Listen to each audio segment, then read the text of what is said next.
ناسس نامی ایک یونان کا شخص تھا جو بہت امیر کبیر تھا. وہ نمبر لگتے ہیں نا 8ویں نمبر پہ اور 7ویں نمبر پہ 6 نمبر پہ دنیا کا امیر ترین شخص کون ہے. تو کسی زمانے میں وہ ان نمبروں میں تھا. تو اس کی آنکھوں کے یہ پپوٹے کام کرنا چھوڑ گئے.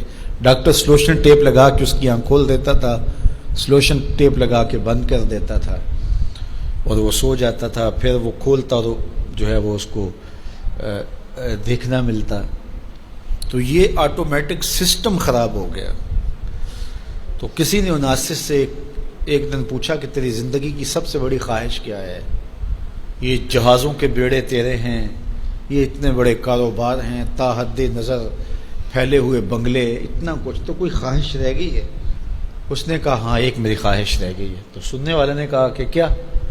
کہا کاش کہ اپنی آنکھیں اپنی مرضی سے کھول سکوں, یہ میری خواہش ہے. تو اس نے کہا کہ اگر اس کے لیے تجھے کوئی پیسے لگانے پڑے تو کتنے کو پیسے لگائے گا؟ کہا ساری دولت لگا دوں گا. کاش کہ اپنی آنکھیں تو اپنی مرضی سے کھول سکوں. تو میرے ان دوستوں میں سے کئیوں کو آج یہ احساس ہوا ہوگا کہ یہ بھی کوئی نعمت ہے, اور جو 24 گھنٹے ہمارے ساتھ ہے. تو اتنی نعمتیں ہیں ہمارے اوپر اللہ کی, اور اس کو ہم اپنے حساب سے چھوٹا یا بڑا کہہ لیتے ہیں, لیکن وہ اتنی بڑی ہیں کہ اگر وہ چھن جائیں تو پھر پتہ چلتا ہے کہ جو ہے وہ کتنی بڑی نعمت سے ہم محروم ہو گئے. وہ میرے ایک ملنے والے ہیں, ان کے منہ میں لعاب کی مقدار کم ہے, جس کو ہم نے کبھی سوچا بھی نہیں کہ یہ بھی کوئی نعمت ہے.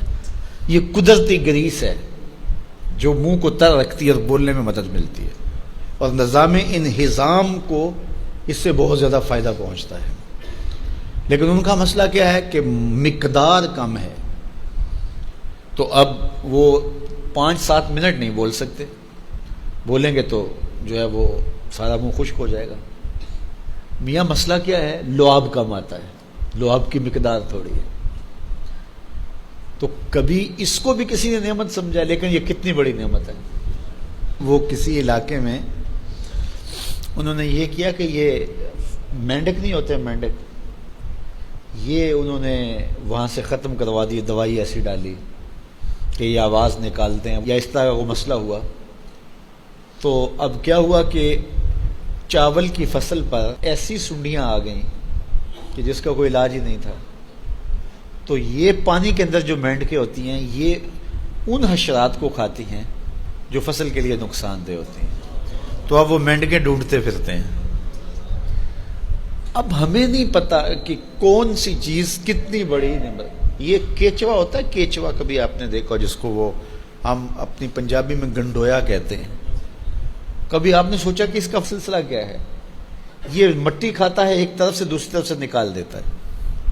اور اب ہمارے ادھر ایک ذمہ دار تھا, تو وہ بچوں کو پیسے دیتا تھا کہ وہ لے کر کے اور اپنی فصلوں میں چھوڑتا تھا. اس کو کسی ماہر نے بتایا کہ یہ زمین کی زرخیزی کا جو ہے وہ سبب ہے, کہ ایک طرف سے کھاتا ہے دوسری طرف سے نکال دیتا ہے, اور وہ مٹی اتنی زرخیز ہوتی ہے کہ دوسری مٹی میں جب ملتی ہے تو کیمیائی کھادیں بھی وہ کام نہیں کرتی جو یہ کیچوا کام کرتا ہے. ہمیں پتہ ہی نہیں ہے کہ ہمارے اطراف میں اللہ نے کتنی نعمتیں ہمارے لیے پھیلائی ہوئی ہیں. تو اس لیے اس کا ایک نظام ہے. یہ دنیا کچھ نہیں ہے, اللہ کے قبضے میں سب کچھ. تو سب سے بڑی بات یہ ہے کہ اللہ آپ کو خیر کی راہ عطا کر دے. بس بعض کا جو دنیا کی دولتیں دی جاتی ہیں یہ آزمائش ہوتی ہیں, یہ آزمائش ہوتی ہیں. تو جو آپ کو کسی سے نیکی کرنے کی توفیق مل جائے, کسی کی مدد کرنے کی توفیق مل جائے, کسی دکھی کے کام آنے کی توفیق مل جائے, کسی کی جان بچانے کی توفیق مل جائے, تو یہ بہت بڑی دولت ہوتی ہے.